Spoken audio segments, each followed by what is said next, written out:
From the backstretch at Saratoga, this is Loose on the Lead with Steve Byk and Seth Merrow. Loose on the Lead is sponsored by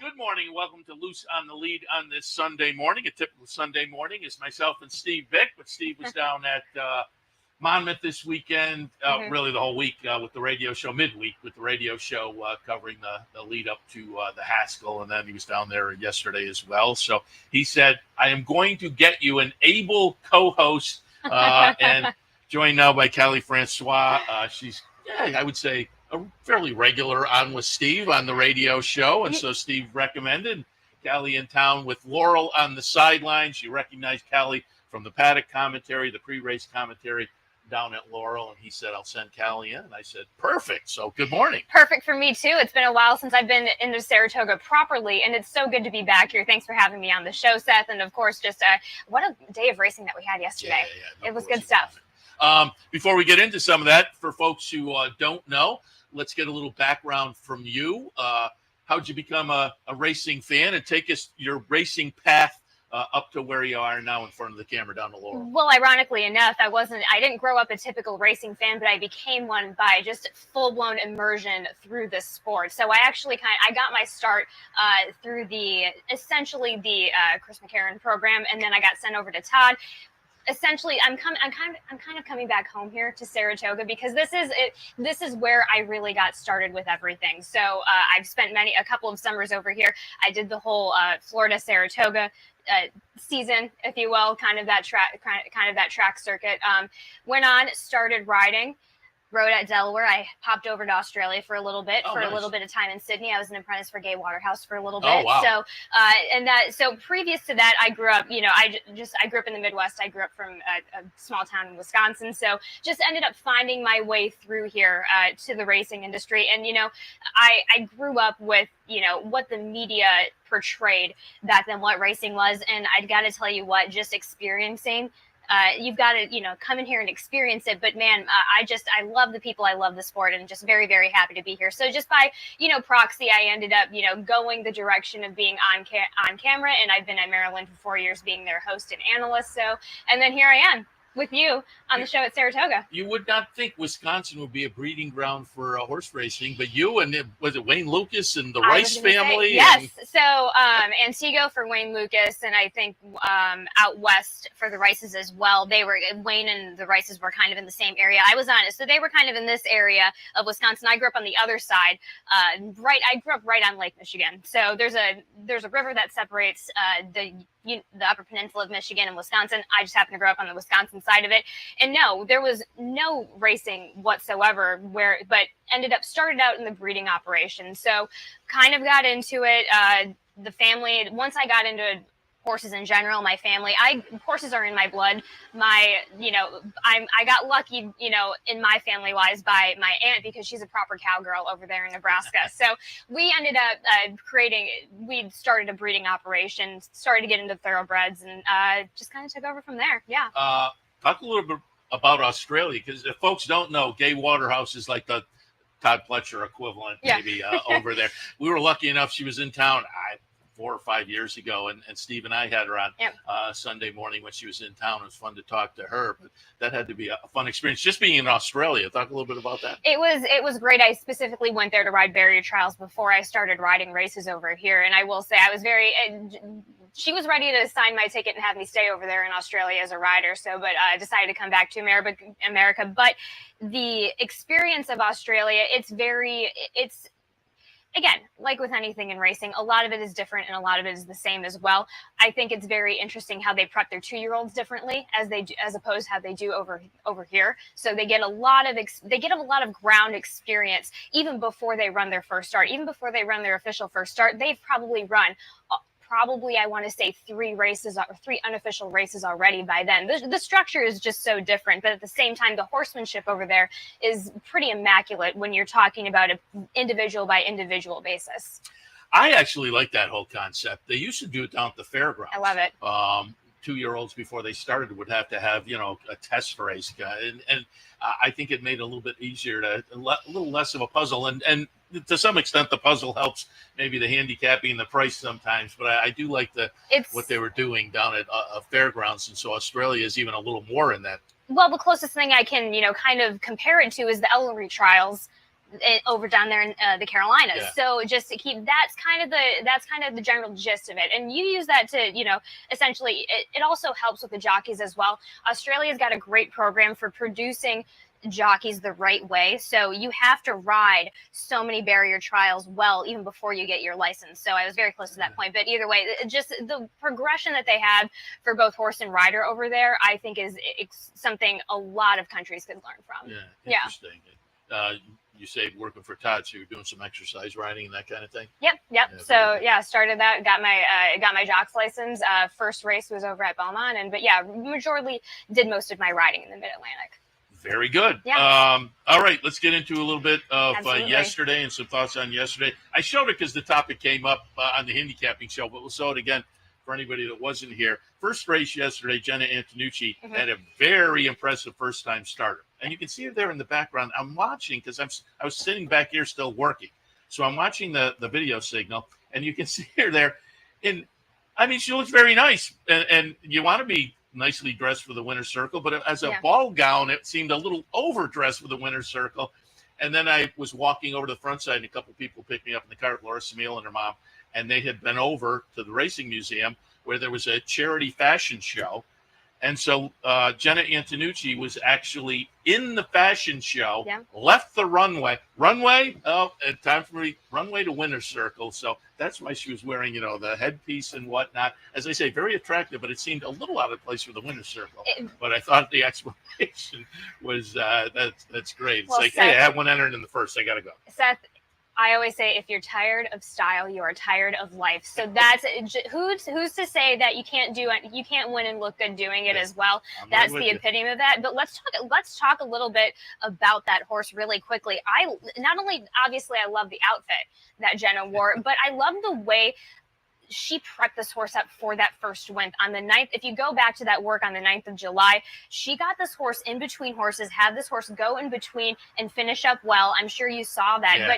And I wanted to additionally bring that up for a reason. You look at the breeding wise, personally, I look at the bottom side, how these connections run. First, second time out. The dam was with Shug, who at the time, not really known for, getting winners his first, second, but none of these first, second time out on the bottom side they trailed the field. So what Jenna did, she did a complete generational pattern change and just sent this one to the front. And that, I think, big kudos to her and the gaps that she saw to create results on a bit of a psychological level training wise. I said on the handicapping show earlier, the workout kind of jumped out because you don't really see horses work in triplicate like that necessarily, and B, as you say, to come up between and make the nice late run, that made it tip people off to that one. It's certainly going to be one to watch going forward as well. Let's sit on some of the stakes action yesterday, get some opinions. We'll start out a horse that is very easy to root for in the Vanderbilt yesterday. There were some scratches. Skelly scratched out, Full Moon Madness scratched out, but Bookham Dano, boy, this one looked absolutely fabulous. Bookham Dano, ridden by Paco Lopez, who had a very good day. Went off as a 7-5 favorite. Bookham Dano is going to be number 5 here. Mulligan is a legit stakes quality sprinter himself. Nakatomi as well. And they run 1, 2, 3 with Bookham Dano getting it done. As I say, just easy to root for. A New York bred that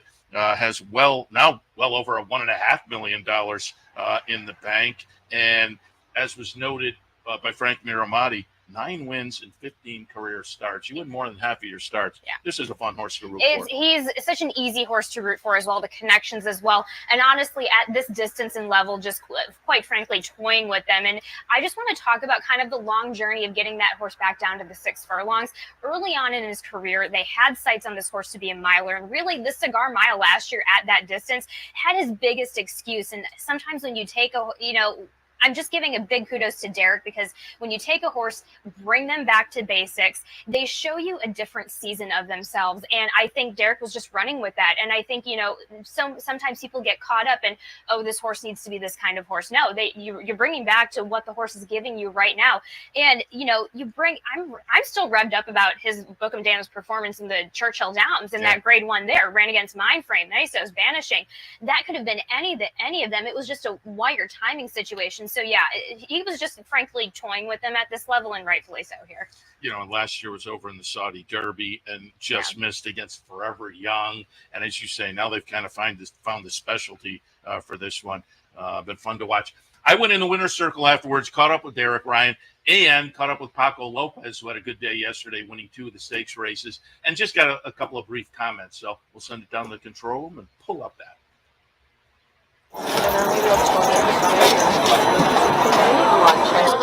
He rides them so good. He gets them to the outside, and that's key. That's just the way he likes to be ridden. He likes to see the target on his, whereas on the inside, he's getting laid on. But, it's perfect. Well, it's feel great. When you win anywhere you win, it's feeling great, especially here in Saratoga. 2 big races, like Byk and Dano, Futures now. It's both horses very nice. It feels like great when you win Saratoga. And again, nice day for Paco. Yep. And a nice win by Bookham Dano. A little bit earlier on the card as well. It was the Caress. Another nice win for Paco. Mike Trombetta trainee. I like Futures now. Futures now got it done nicely in the Caress as the number 7 horse in here. Chart margin, you talk about a blanket finish. Chart margin a half, first to second, then neck, nose. So this was competitive, but I like the result because I thought Zeitlos was very interesting in the underneath spot with Steve Asmussen getting back to the turf. Tried this race last year and ran a close-up 5th. Mostly dirt for Zeitlos, but at a little bit of a price, completes the exacta. But it was a nice win for Future is now. Again, Paco Lopez on board, Mike Trombetta training. And I tried to get Mike to come over this morning, but he said he's headed back. And you're probably familiar with him because he's headed back down to that Mid-Atlantic region. Good old Maryland. And, I love to see it. It's the estate of our Larry Johnson being an owner. I think that's just kind of one of the biggest things on a heart level that kind of sings out to me as well. And I love the fact that ever since Paco's been riding this filly, just has kind of put her in these right spots for her to really blossom and shine, because in these previous starts, other than the Caress last year, she's always kind of been down on that inside, kind of gritty. She really just had an easy trip getting on an outside post yesterday. So that's what I really love to see. Love the progression points. We can always expect now what we're seeing now from Futures now. And I just can't wait to see what the summer this filly is going to be giving us, because it is going to be very fun. And I'll ask you, I say it all the time, turf sprints, well, you're much younger than me, so you're far more used to them as a part of the game.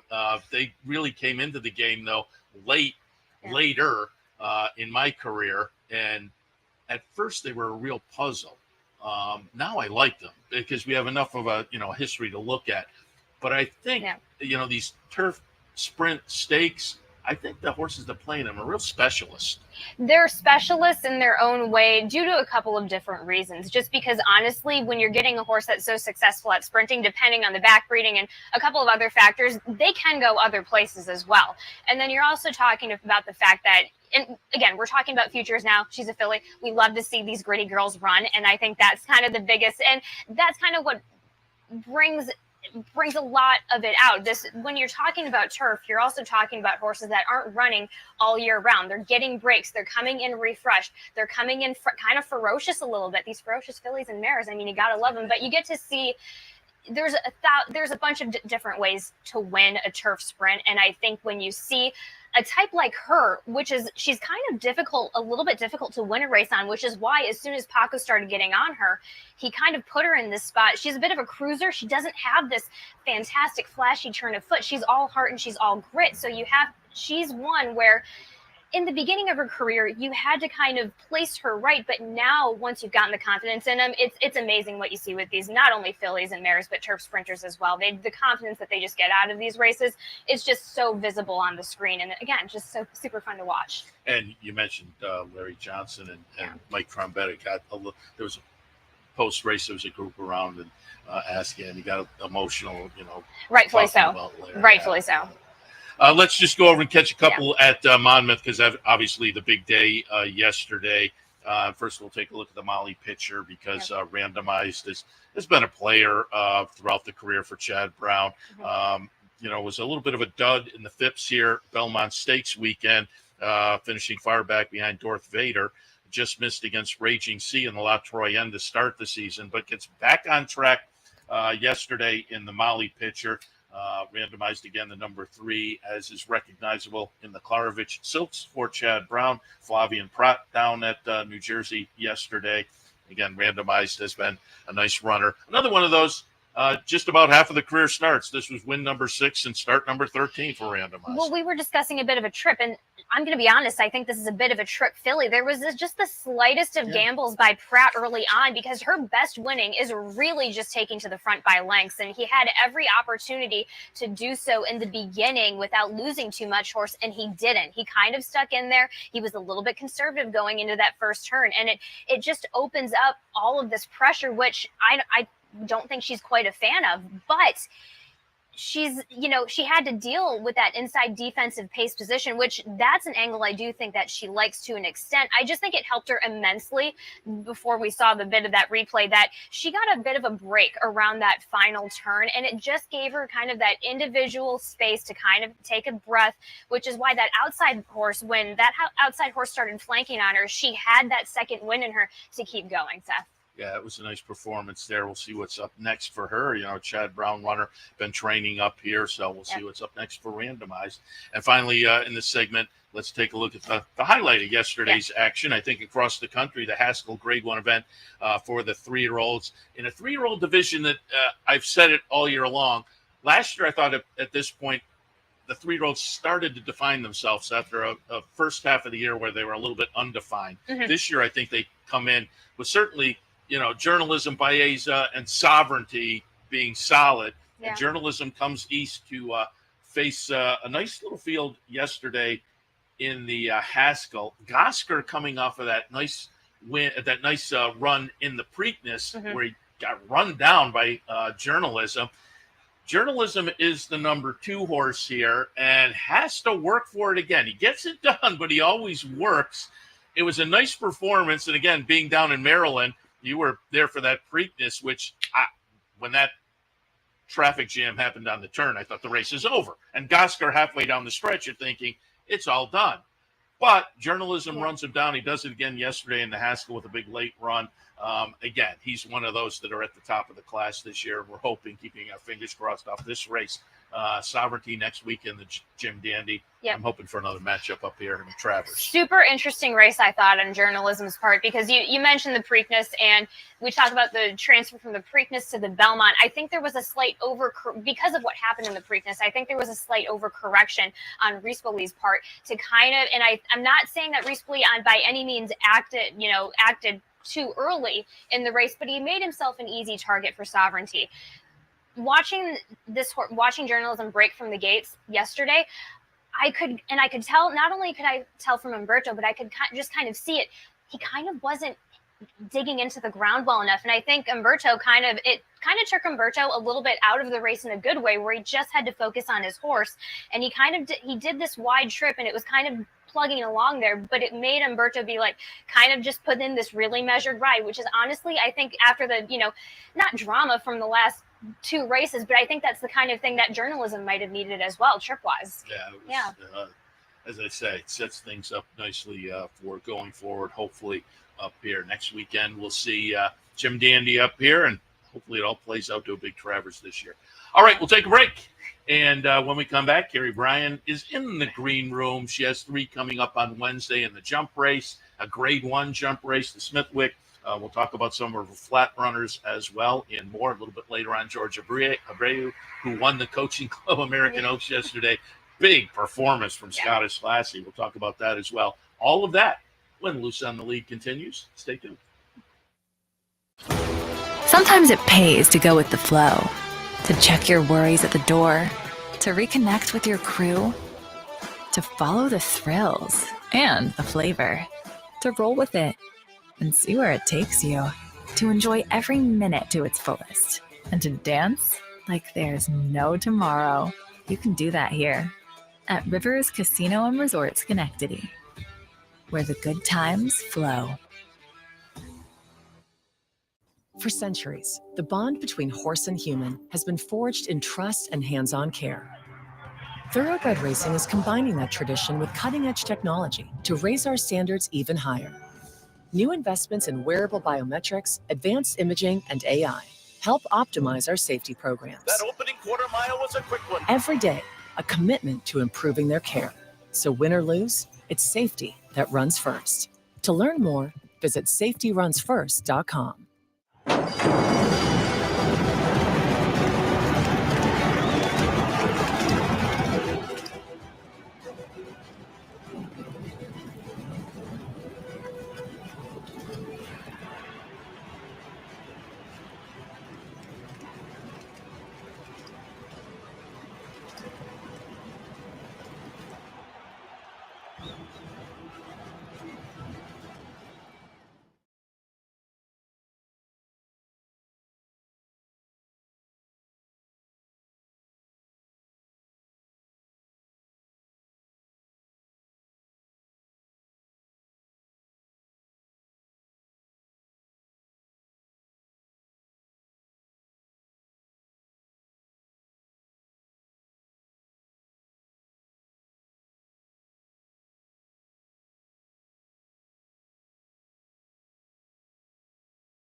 Welcome back to Loose on the Lead. Again, usually Steve Byk and I, but able substitution this week. Co-host Kali Francois from Laurel Park, where you see her doing the paddock commentary and the pre-race commentary and whatnot. Happy to have Kali in this morning, and also happy to be joined by Carrie Brian, who has some runners coming up in the jump race on Wednesday. So I thought this was perfect timing, because since it's the first race, I knew there was no shot we'd get you on Wednesday morning. Probably not.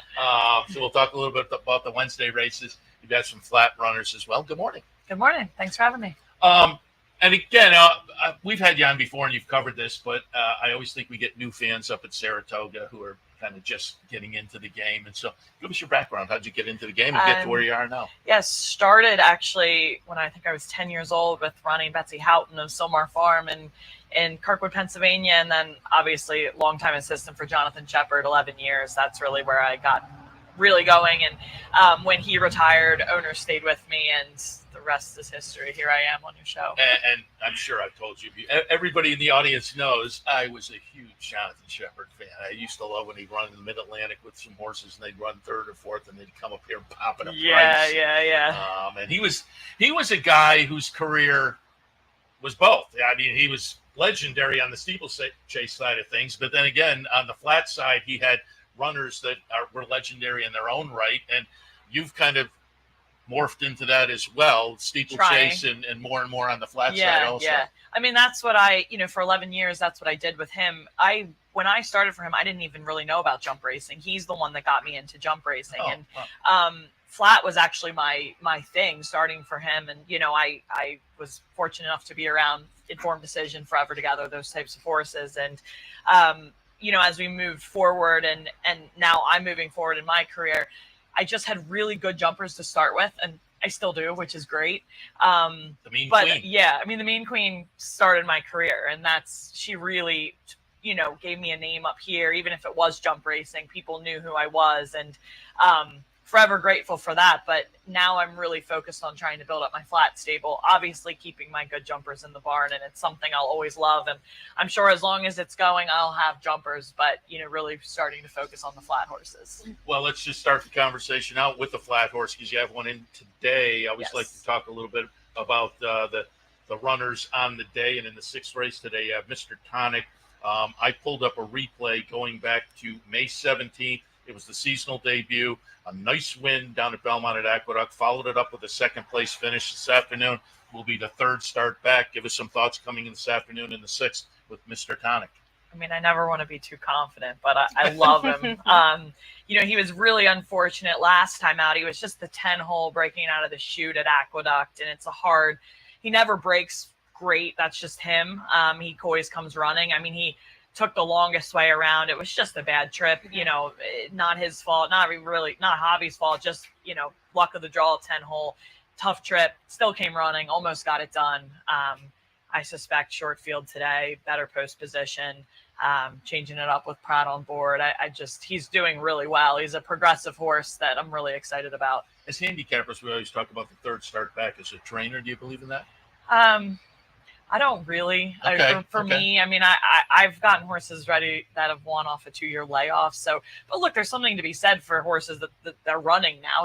It is third start. I mean, I think he's improving in general, whether it be third start back off the layoff or just he's getting better. But he's a better horse than he was last year. So hopefully he doesn't make me look stupid here later on. It might help you out, but I did know that he's, comparatively his third turf start off the layoff last year, that was a great result just up in Aqueduct. So he's set up to ease your mind a little bit. He's set up just as an individual to run well a little bit. Now, how is he acting training wise coming in today, third off the layoff? He's great. I mean, he's like I said, he's progressing. He is at home just this year a stronger, better horse. Last year he was coming off a 2-year layoff. That season was off a 2-year layoff almost. So I've gotten to know him a bit better. We kind of know what works for him, and he's just a happier, probably healthier, and just all around better horse this year. So fingers crossed. And I see he's been working down at Fair Hill. He has, yeah.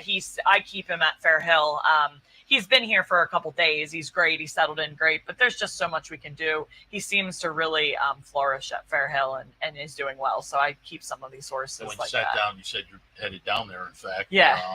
What is your schedule like during the season as far as doing that kind of a back and forth? It's crazy. Jonathan used to do it all the time too. I have 70 horses at Fair Hill, a small string at Delaware, and then we're obviously running Colonial as well.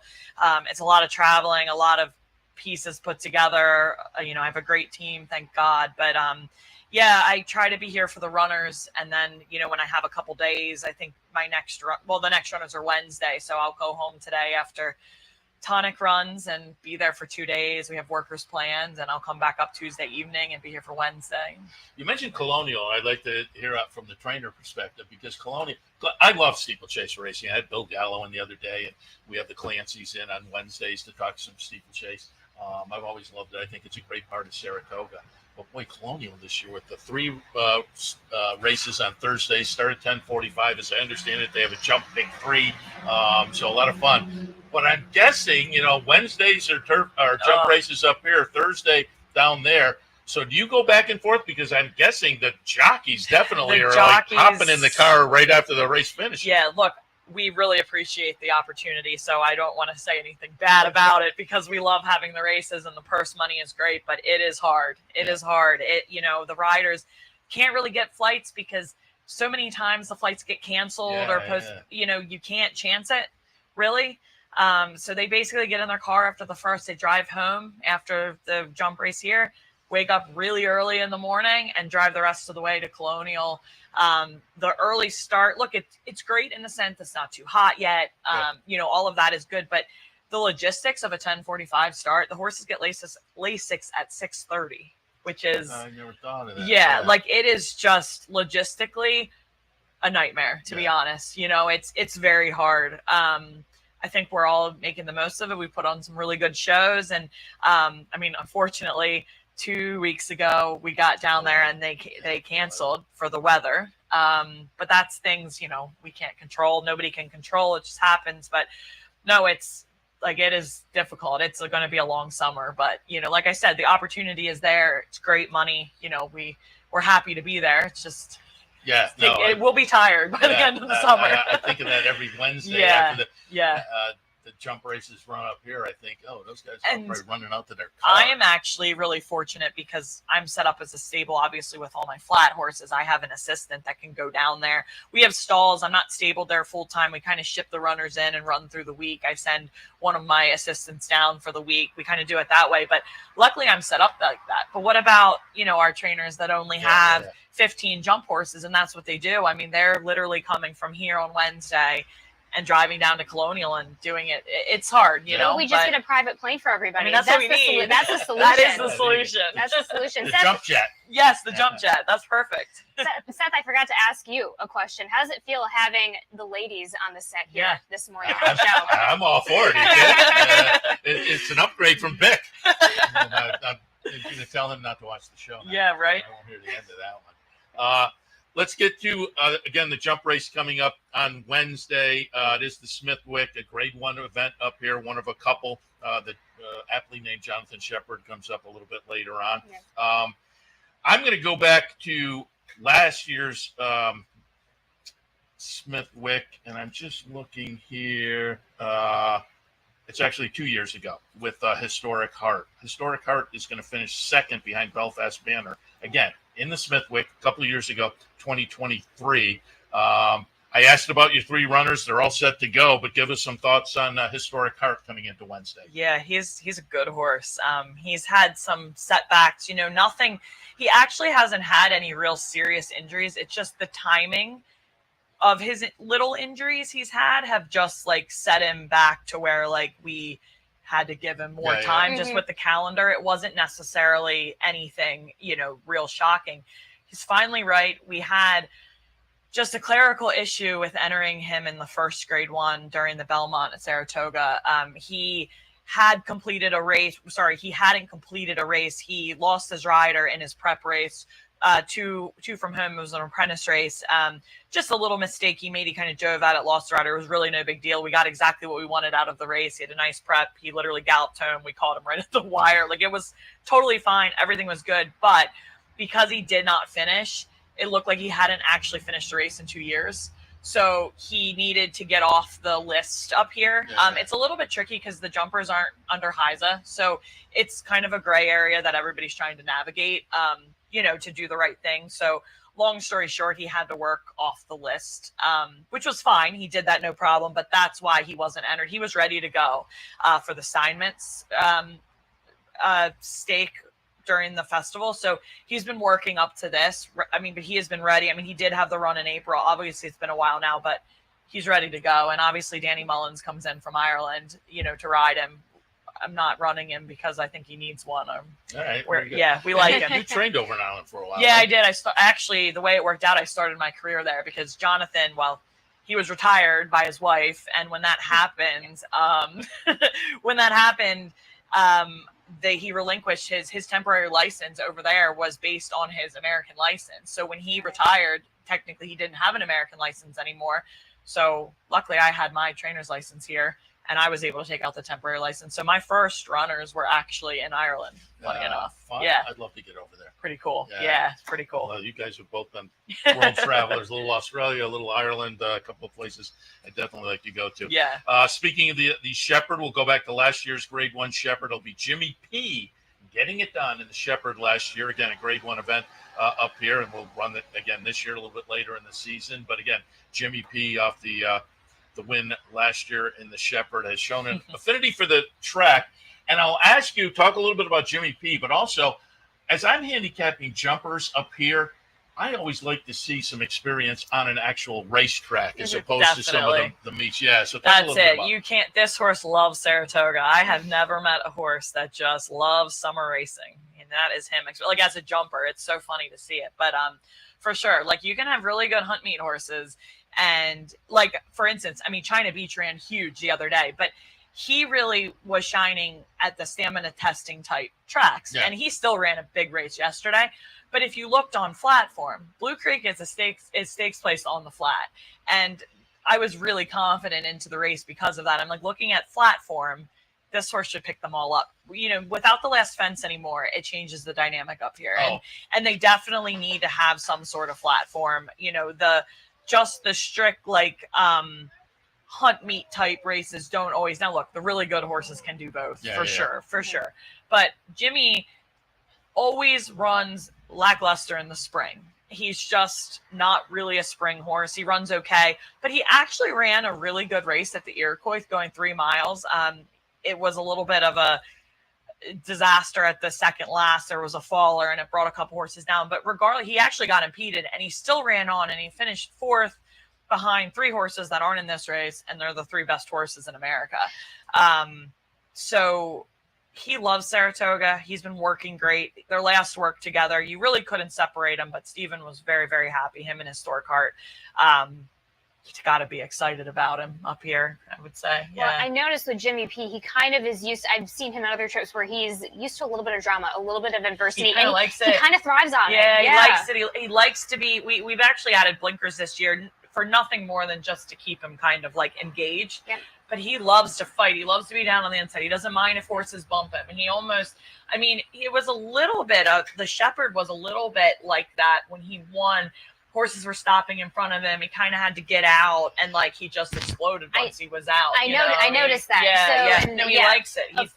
He's not a big horse. He's a scrappy little thing, and he enjoys the speed of the racetrack. He enjoys the fight of what this is. I mean, he started his career on the flat, and he was a mediocre flat horse, but he was good enough. He's a little bit like the flat horse that runs today. That horse also likes a little bit of fight as well. He likes things to make. He likes to make things hard on himself. But yeah, they do. They kind of thrive off of it. Yeah, so yeah. And one other one, and people may be curious because this horse in the Steinman, it was the Steinman, right? Where this horse had the. This was the Kaiser, the novice stake last week. Yeah, it was just, just last week. It was just the other day. And before we get to that, explain to folks that have had the Clancy's and explaining, but when they see the novice condition, what does that mean exactly? It's written a little bit differently to like flat conditions, but basically it's either a horse that's never won 3 races, or it's a horse that hadn't broken its maiden before, like the beginning of the year before, basically. So the thought is they're a little bit more inexperienced than like the grade 1 horses. Up here, you see novices going against grade 1 horses. I mean, he's doing it. Obviously, they get weight off. So I think there is not as much of a divide around the racetrack as there is a hunt meet to like, that's sort of what I've just found. You know what I mean? Yeah. Like going against and there's weight up here. Like if you go in the Iroquois with a novice horse, they all carry level weights and you're going 3 miles, so I think it's a little bit easier to put a novice in here, up here.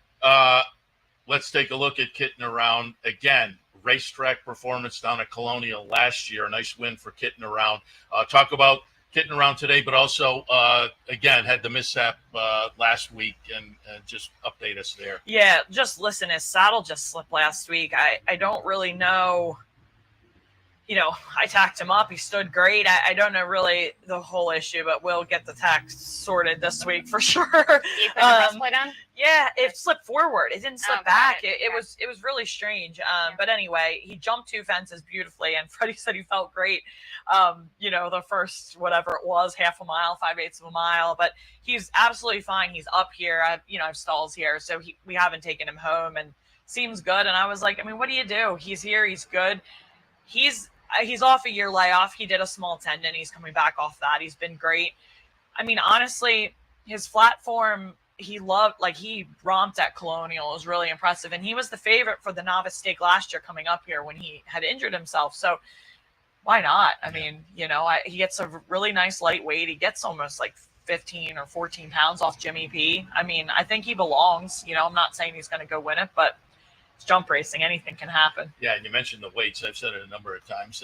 When I first got in the game, that was important to me on the flat. Now on the flat, I barely pay attention. No, and I pay attention. And I think even over jumps, like I don't think 5 pounds really makes a difference. But when you start talking 10 or more pounds, I think you have to definitely take that into consideration, especially over 2. The mileage. It's the mileage that really takes the toll on it. When you're talking about these longer distances over flat.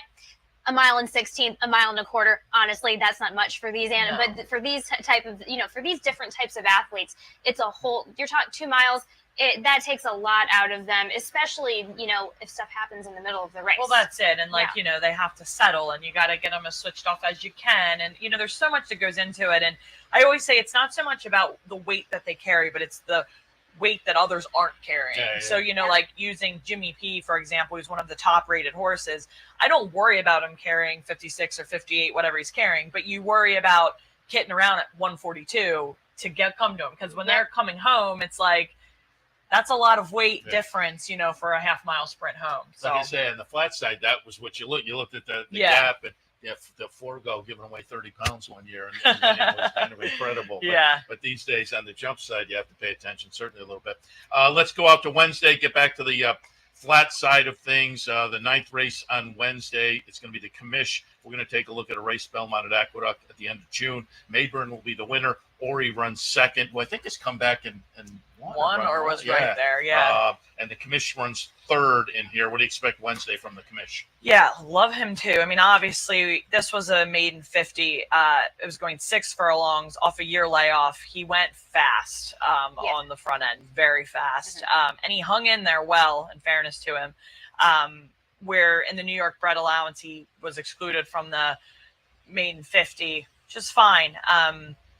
I love him at the 5.5, and he's a fast horse. And this second off the layoff, I do believe in. We were a year. He was off a year when he ran last time out. This is second time off the layoff. He's a fast horse. I think he should run really well. Yeah. That's interesting. So second off the layoff. I think that's almost more of maybe more of a thing than even. Especially with a sprinter like this. I mean, it's not that he has to be fit, but you never get him. He's fast and can never really get him ready to go out. I think he went in 21:44 or something like that. I mean, he was rolling, and which is crazy because everything on his bottom side, they all come from off the pace. So I don't. Where did the speed I come don't know. from? I don't know. And even if you train him in the mornings, it's funny. I mean, he just working him alone, you'd be like, does this horse run long? But I will say his last work, he was in company with a pretty nice horse, and they worked fast the other morning. He came out of it good, but that was the first time I've been like, okay, yeah, you do. And you could see mentally he was not tired. Physically, he just got tired in that last effort. That's it. And I think dropping back to the 5.5 and being second off the layoff, I think, he definitely has, it's a little bit of a tougher spot, obviously, but he should improve. So if it's enough to win it, we'll have to see. That's another angle. Handicappers like Alaska as a trainer, the cutback. You go a mile and then cut back to 6 furlongs. Yeah. Is that? I think depending on the horse, it really can be a thing. I just think with his speed, the way that he flashes it, I think he can hold it for a good while. I mean, he hung in there pretty darn well going 6. So I just think 5.5 up here. And he had a chance. He ran up here a year ago, but it had to come off the turf. He ran on the dirt, and he actually ran fine. He wasn't beaten that far. And so that was his first start ever. Yes, and how just on a physical and mental state, how has he changed in that year? Way better and sounder and healthier and happier and just improved horse all around. And it's this will only be his 3rd career start ever. So you're just. I like to believe he's learning what he's doing, even though he's older, he's just got a late start. But you'd like to think he's going to continue to improve to some extent for a little bit longer. You're taking him as an individual, and it's showing. Right. I mean, you can see visually how game he was in that last effort. That's it. And I think it was that second start ever, first start in a year. I mean, he ran like a horse that was a seasoned horse. I mean, he just got tired, which is fair enough. But yeah, no, I like him. Yeah. See what happens. I also ask trainers when I get the trainers in here, do you follow numbers at all as part of your training? I do. Yeah. I mean, I think you Which have ones? to. Depends. It depends on the owner, actually. I have owners that look at different things. But, look, just basic looking at buyers, right? Just to get sort of an idea of where you fit, how you've improved, what you've done. Obviously look at rags as well and see. But just for sort of a guideline, I think, you have to kind of see what trend are we on? Are we improving? Do they fit in this race? I mean, it doesn't always, I find I think the Maryland numbers they seem to be pretty accurate, but Delaware is not. No. You could not at all. You could run a great race at Delaware and run a 50 buyer, but actually truly be running a 65, 70 buyer. I don't know if it's the track. I don't know, but you kind of have to just learn that. You learn, if you run at a certain track in the Mid-Atlantic, you're not running a good number. It does not matter if you run in 108. You just don't run great numbers. So you have to be a little bit conscious of that. I find, I mean, even Colonial, like I had a filly run. She just got second, beat this far. She ran and she's been running steady 60, 70 buyers. She ran like a 48 buyer. And I was like, there's just no way. No way. I agree. And so I think it depends on the track too. But to answer your question, short term, yes, like you do look at numbers, but I think you can't base everything off of it either. Correct. The number, I agree with you.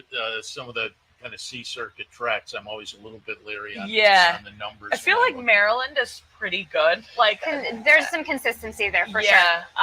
But you just kind of you learn that though. Like that's where I'm at. So I sort of kind of know. Okay, it might have been this number here, but it's probably more like a this, and then you kind of compare and get from there, of different numbers for different owners. Some owners tell me the buyer doesn't. That doesn't matter. Look at this. If it's in their head, it's in their head. So. Before we let you go, wanted to look at because we mentioned the Kaiser Memorial, the novice, and was Blue Creek getting it done. Again, just last week, kicking off the jump season, which, again, I always like. Talk a little bit about this race and what might happen going forward. Yeah, so, I mean, most people know he did pull up afterwards, lame, and he had to be vanned off. Luckily, the injury is not bad at all. So it's unfortunate we won't see him again this year, but he'll be back next year. Okay. No problem. He's a nice young horse.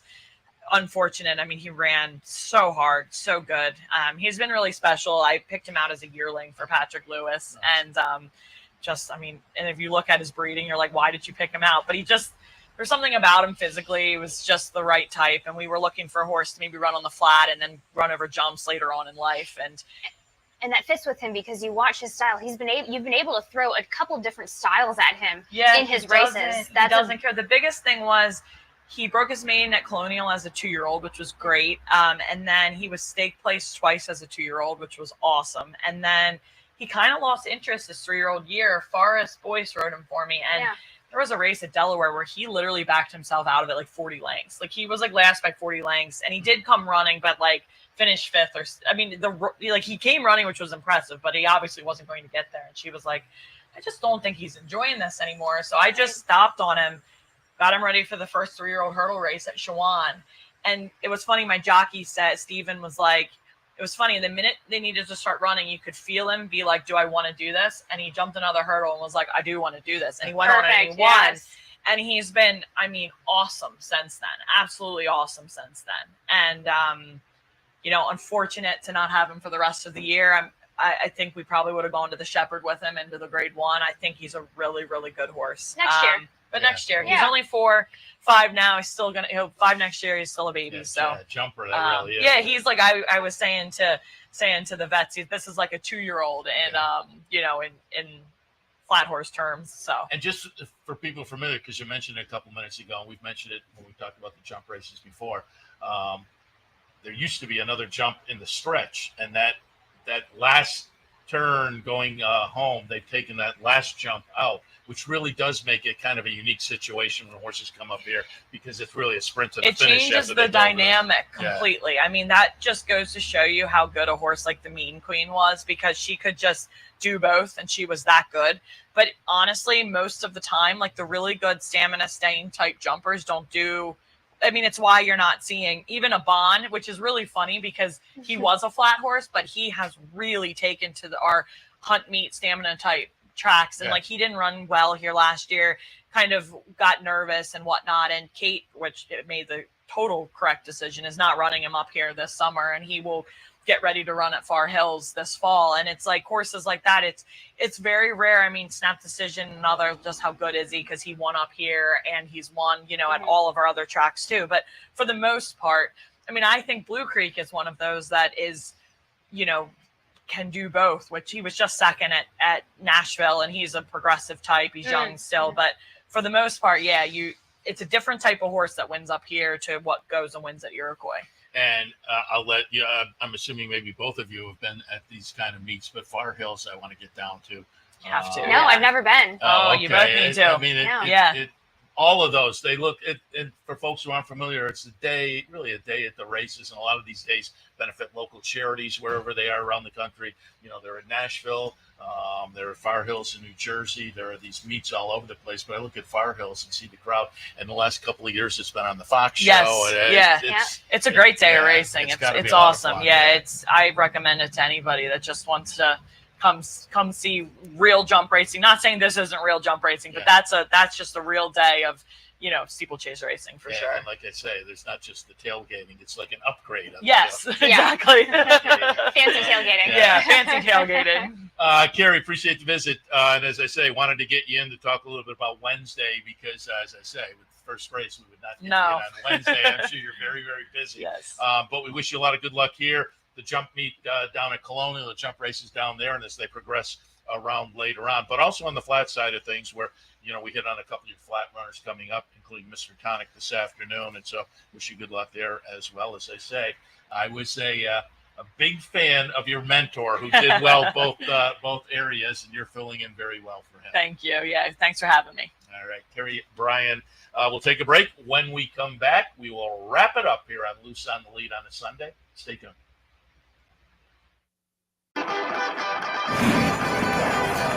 Want to get your career in horse racing off to a fast start? Well, the University of Arizona's Racetrack Industry Program is your winning ticket. The Racetrack Industry Program has served as a springboard to some of the industry's most successful individuals, with a proven track record of job placement right out of college. If you want to earn a degree in the exciting horse racing industry, the Racetrack Industry Program can put you in the winner's circle. It only takes one upset to make history, and now you can be part of Saratoga's long tradition at the Dark Horse Mercantile. The Dark Horse Mercantile offers a carefully curated selection of clothing, gifts, and home decor, from one-of-a-kind vintage racing memorabilia to select brands like Barber and Under Armour, as well as exclusive Dark Horse branded merchandise. So celebrate the Dark Horse in all of us at the Dark Horse Mercantile, downtown Saratoga, where the smart bet is always the Dark Horse. Haven't signed up for a Capital OTB account yet? Now's the time to take advantage of the sign-up bonus. Open up a new account with $200 or more, bet $400 by the end of the month, and receive a bonus $200 into your account. Plus, you can take advantage of everything an OTB account has to offer: wagering from any device, live streaming, racing info, past performances, online promotions, and more. Sign up today and take advantage of the new account bonus. Details at capitalotb.com.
Welcome back to Loose on the Lead. We had Georgia Brayu scheduled, but I guess, you win a grade one. It's probably a big night that leads into a late morning, perhaps. But Keri said let's not expose Georgie too much. Yeah. But I mean, if you won your first grade one at Saratoga, how's your Saturday night going to be?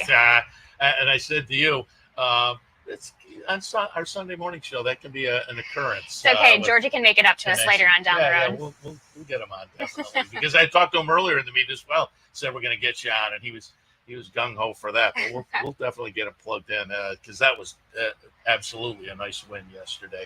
Not just a nice win by that horse, right period, here as well. Yeah. But to beat Immersive like that, that was a big performance. All right, let's see if we can come up with a big performance this afternoon.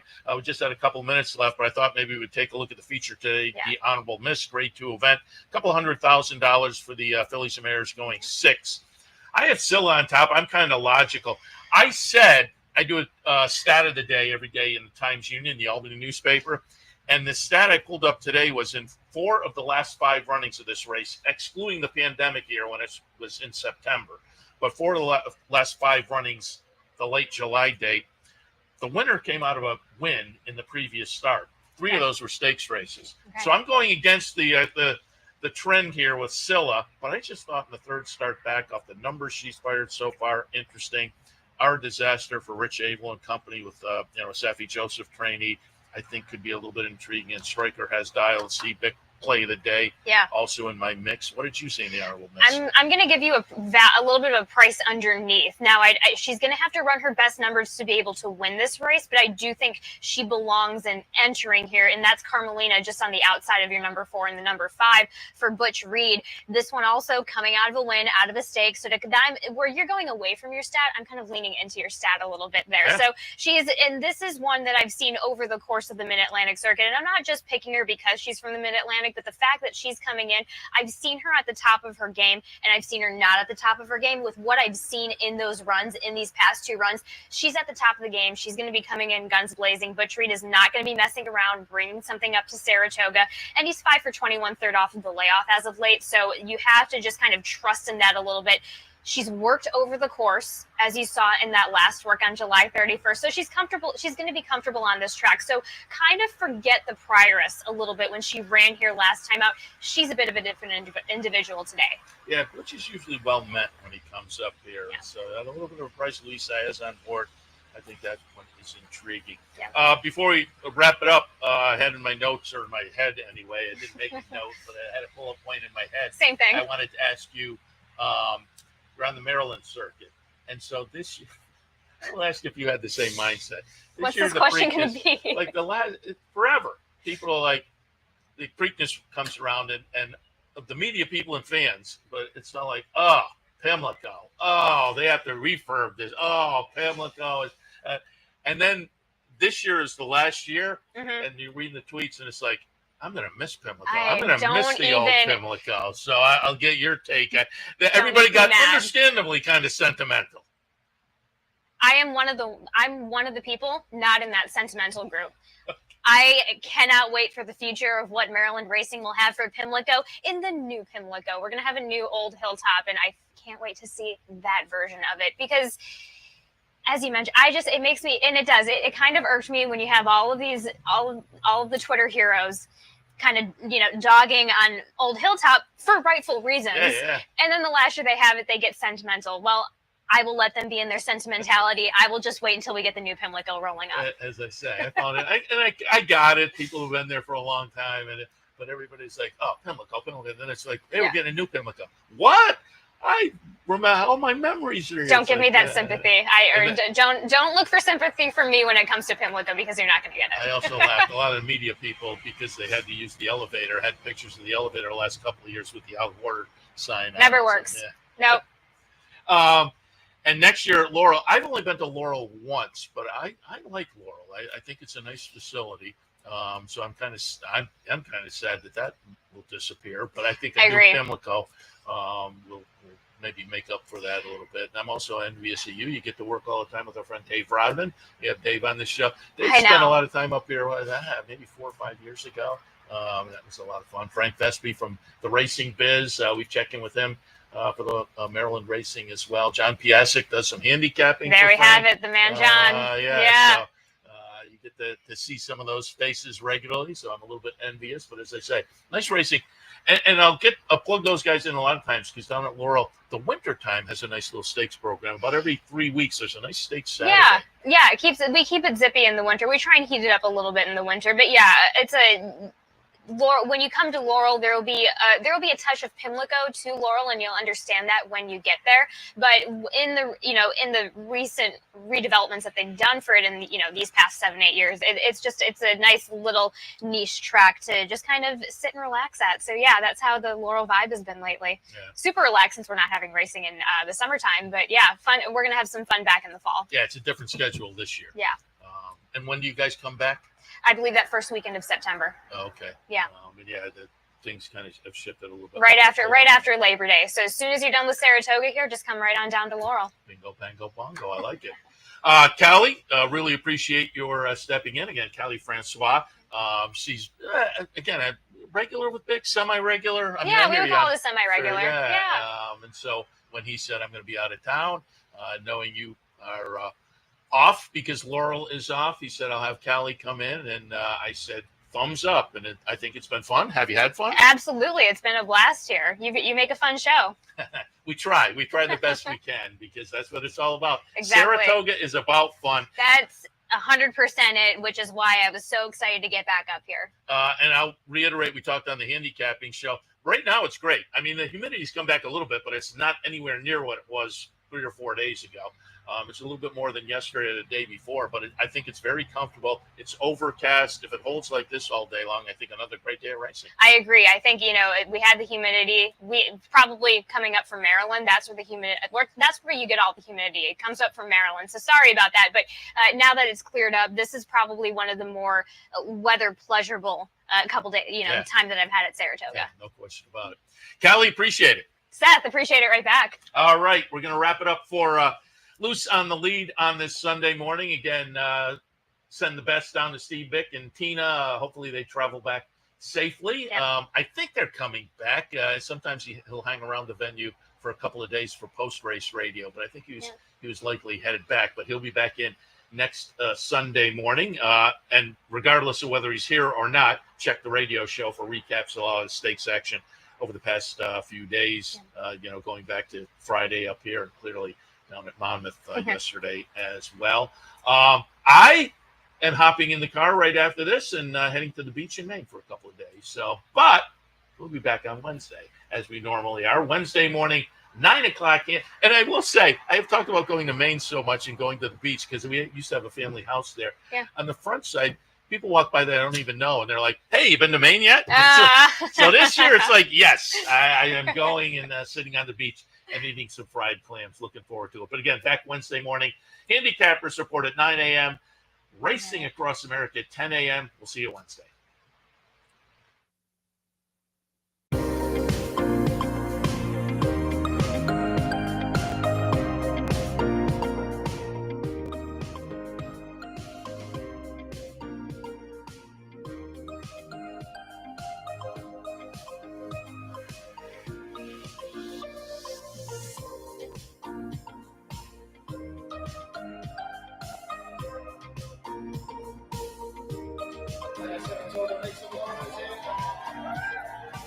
It's been referred to as possibly the best equine-themed gift shop on the planet. Impressions of Saratoga.